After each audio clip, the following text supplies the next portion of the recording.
What's going on, everybody? It's your boy George, aka Eddie J, with MG Streams Pressure Washing and Soft Washing out of Lancaster, Pennsylvania. Pleasure to be on the line with everybody.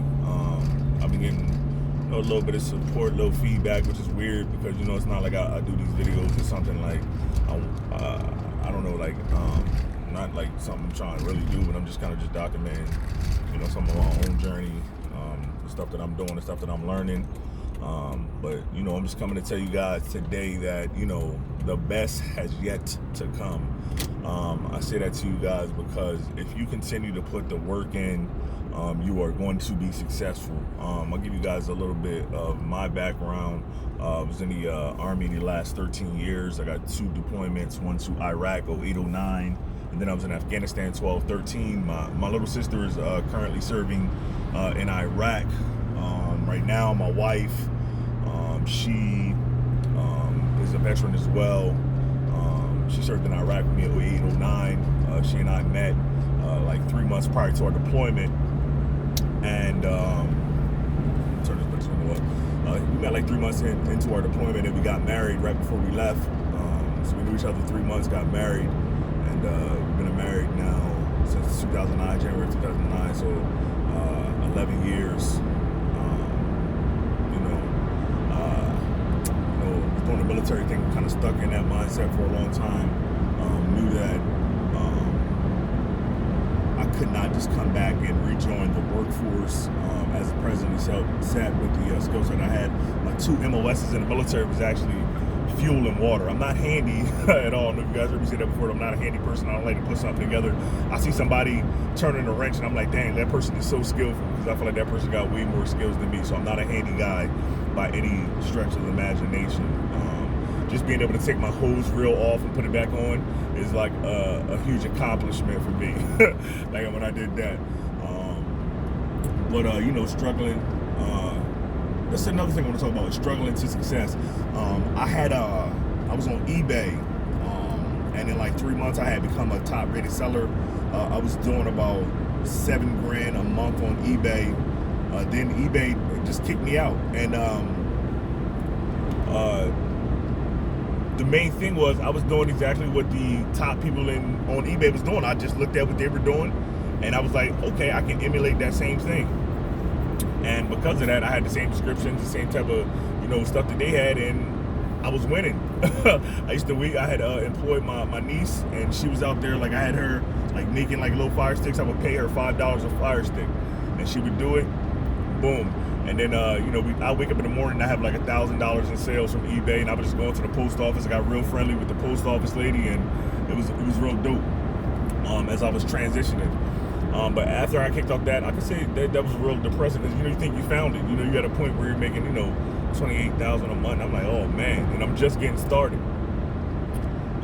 Then I kind of just was like always hustling, entrepreneur type of person. Like, man, I was selling clothes, whatever, man. I'm riding around selling clothes, selling glasses, hats, all that type of stuff, man. Belts, just grinding, man. And I would just work, man. I got into some real estate wholesaling, learned that business. I was studying, and then my cousin, who's my wife's cousin, we got together, and he had an extensive real estate portfolio, and we did our first deal, $34,000 assignment fee. And at that point in wholesaling, I knew it was real. I was like, wow, you can't tell me nothing. Got to the point where we started. From there, I had bought some pressure washing equipment from one of my best friends, who's like my brother and stuff. Bought it, had it just sitting there. It was an old rusted truck. Me and my brother-in-law went half on it, because I was trying to get my brother-in-law to do it, because I was doing the wholesaling. You know what I mean? So I'm hitting, we firing on all cylinders. Making good money a month doing that. But then I was trying to get him to buy it. He never bought it. So then finally, my friend had dropped the price a little bit, and I was just like, look, man, I'll go half with you on buying the joint and stuff. So he put up a rack, I put up a rack and stuff, you know what I mean? And I was like, hey, if all else fails, pressure washing to be my backup. So I'm making good money in wholesaling. Start transitioning to the pressure washing last year. Didn't know what we were doing. I never even really used the pressure washer. So I was just kind of like out there with the pressure washer, like learning. Like I'm practicing on my own house, you know. So I zero tipped my house up, you know what I mean, hit the wood, mess it, you know what I mean, just learning. And I'm just thinking like, well, this is getting it all faster, like, you know, typical homeowner would think, you know what I mean. And you go to their houses and everything's all zeroed up. That's kind of what I did. But then there was a lady, Mary. She lives 2 doors up from me. She saw me out there, and she was like, "Hey, can you do my house?" I was like, "Yeah." And that was my first job. And at that point, that's where I learned on her house. You know, I zeroed it up a little bit. I was just over there, but I do her house every year now for free. You know, so as I've gotten better, like that was the house I had to. She paid me $130, and from there, you know, I went out and bought the pole. I already had money saved up, but I still kind of did everything on the cheap because I didn't know. But I didn't know, you know what I mean? Finally got some turbo nozzles, and I thought that I had found it when I found turbo nozzles. Then I remember I got my first stucco house, and I was turbo nozzle, and I couldn't get the grid. I was like, I don't know, sir. I had to figure it out, and I continued to learn and go on YouTube, and then I got that good old SH, that pool shock. I saw it actually in my local grocery store one day. I'm going in there, and they got it right in the front, and it was pool shock. This was like Austin's pool shock, and this stuff was 12.5. Once I started putting that in my mix, it was a wrap. You know, because I was using 30 seconds, gone. You know, all that, whatever, typical stuff you see at Lowe's, man. But then, you know, just kind of progressed from there, and got to the point now where we built up a huge pipeline, different marketing channels, and some sneaky tips that I use to kind of get deals where to the point where now I'm super overwhelmed. I'm not spending a lot of money on Google, but I'm highly rated on Google, which is something that I wanted to do. And local Google stuff is one of those things where, you know, it's your local market, man. I mean, you can see what everybody else is kind of doing and where they're pushing and where their business is at on Google. But if there's not a lot of competition, like this is in Florida, so, you know, I got the opportunity to kind of compete a little bit. And now, you know, I'm one of the top people, if not the top person, like on Google in my area. And it's really a blessing, you know what I mean? But getting those reviews, posting on Google My Business is huge, huge part of what we do. And, you know, a lot of people say websites and all that, but, you know, I got so many compliments on websites that is crazy. And I have the free Google website, but the Google website is linked to the Google My Business. So every time I post to Google My Business, it kind of, you know what I mean? Pictures, they go up there, and I can just keep a couple of descriptions and different things and stuff like that, and get those on the website.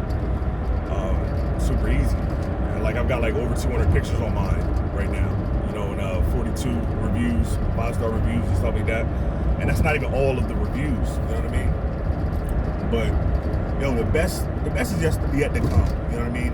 Woke up this morning, it's 68 degrees, it's Saturday, I feel incredible, you know, feel incredible. But it's beautiful to see where this business can take you financially and stuff like that. Just amazing, man. Just amazing. I don't really have anything to talk about, right? But I was just looking at the scenery. I'm driving over a bridge, man, over the water right now. It looks beautiful, man. The sun's beautiful. The birds are beautiful, man. And it's a good life. You know what I mean? But I definitely looking to drop some more videos and stuff like that.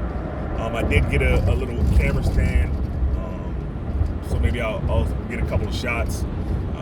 You know, guys, let me know down in the description if there's certain stuff you want me to do. You know what I mean? And I'll kind of show you what I do. Definitely not big time or nothing like that. You know what I'm saying? But I was in some different businesses where I was able to put a lot of stuff together. As far as like, I was in the insurance business as well, where I got to, you know, knock on doors and sell and all that type of stuff. Learned that I'm not a selling type of person, so that's not my personality. I'm more of a service type of person. So some systems that I put in my business right now in place to kind of keep the flow good for me. But I'm always looking to improve. But I will say this: if you're just starting out in business or entrepreneurship or whatever, you'll be amazed at how far getting off your butt will do. You know what I'm saying? Just going after it. You know what I'm saying? Like having that mentality. You know what I'm saying? Like when you up and you know there's no one else around. You know what I'm saying? Like when you was putting up signs and no one else around, you getting calls like, you know, you on Google My Business when other guys are slacking in that area. You know what I'm saying? Like, you take the time to do those small things. And one of the books I read was called The Slight Edge by Jeff Olson. And it talks about simple disciplines versus simple errors compounded over time is what makes the most difference. You know what I mean? Like, it talks about a rocket ship. A rocket ship is off course 97% of the time on its way to the moon. So that means that it's only 3% of the time it's on course. What that means is the rest of that time, the 97%, is what we call constant correction. So that's a place that's pivotal where we all are in our own lives as far as constant correction. So I position myself to be in constant correction. So I'm always critiquing myself to get to a better standpoint within myself and within my business, so that I'm able to grow and get to that next level. So it's not about being right or being, like, I'm telling you, it's 3% of the time. If you're constantly trying to correct, you're always improving and getting better. You know what I mean? And that's what I want to do. So I'm always tinkering with my business. I'm not an equipment tinkerer guy, so, you know, I either need to get a person like that or just, you know, flat out buy some equipment. I have a skid here locally that I'm looking at getting. It's already got everything on there that I want. You know, it's got a soft wash system and has an 8-gallon-a-minute machine. Has the proportioners, everything on there. So having something like that dialed in, you know, it's super huge. What I have right now, I had a 100-foot hose roller, and I just replaced that, but I didn't replace it. The loops couldn't get screws in there because I told you I ain't got no I ain't handy. So I got to get these screws in there, just so that, you know, that junk can stay down there. But I'll show you guys a little bit of my setup and something that I'm always tinkering with that. But I do enjoy this business. I'm passionate about this business, and I think that that's a huge motivating factor. You know what I mean? So just kind of find something that you're passionate about. You know, good information, good people, good vibes, all that type of stuff. Being around that type of energy. You know what I'm saying? Letting a lot of stuff go. You know what I'm saying? Like, in order to really be successful on something, you have to have a dedicated focus toward that thing. You know what I'm saying? Like, we talk about how Michael Jordan was so focused on basketball or whatever it is. No wonder they're so good at that craft. And then, you know, it's whatever craft that you decide, you know what I mean? The more time you spend with just doing that thing. But if you spend the time with yourself in your own head, and you're not really about motion and moving, because the only thing that keeps me grooving is to be moving. You know what I'm saying? Like, the only thing that keeps me grooving is to be moving. I got to be out there, you know what I mean, shaking and baking and feeling like I'm making it happen, in order for my mind to kind of just slow down and really process and understand. Like, as long as I'm working, I don't really like the rest that much, but as long as I'm working, sometimes I sit back and I look at the progress, and I'm like, God damn, but it's that work. So you continue to work, it's hard for people to catch you. You know what I'm saying? Because there's a natural tendency for people to want to rest. To relax, take your foot off the gas. And I'm one of the people that don't like to do that. You know what I mean? Because stuff is compounds. Like, the world is always moving and stuff like that. So you just gotta kind of be moving and be on pace and stuff like that. You know what I mean? I used to listen to a lot of Jim Rome. And Jim Rome says, it's not the blowing of the wind, but the setting of the sail. It's not the blowing of the wind, but the setting of the sail. You know what I mean? So if you go, like, back to March, I was like, I'm gonna make $10,000 this month. You know what I'm saying? That was what my mind was set on. From that point, you just don't look back. You know what I mean? You hit that goal, and then I just upped it, and, you know what I mean? You just keep going. You know what I mean? I had a goal of this year, of doing a 100K saved. You know what I mean? So, you know, I didn't know none of this stuff was gonna happen, but, like, I'm damn, you know what I'm saying? So you just gotta it's not the blowing of the wind, but the set of the sail, man. Like, I set my sail. Like, when you set your sail, I'm going from point A to point B. That's it. You know what I'm saying? All the obstacles or whatever, yeah, they're gonna be there. Like, it's not easy to sail across the ocean. You know what I'm saying? It's easy now, but it wasn't easy at a time before. But hey, this is where we set. And then you know, when you set yourself on a particular goal, you're supposed to get it. Like, if I'm a running back, I'm setting myself on trying to get to the end zone. You know what I'm saying? When when I see somebody in the hole and I got an opportunity, I make that move and I go, I plant that foot. Yeah. The dude, the opposition was trying to get me. They lined up against me to stop me. But that's not. My mindset is get to the end zone. You know what I'm saying? When you see Marshawn Lynch running, he in beast mode. You know what I'm saying? That's why I call it beast mode. You feel me? Like he set his sail. Like all the opposition. Think of every opposition like that Marshawn Lynch run, right?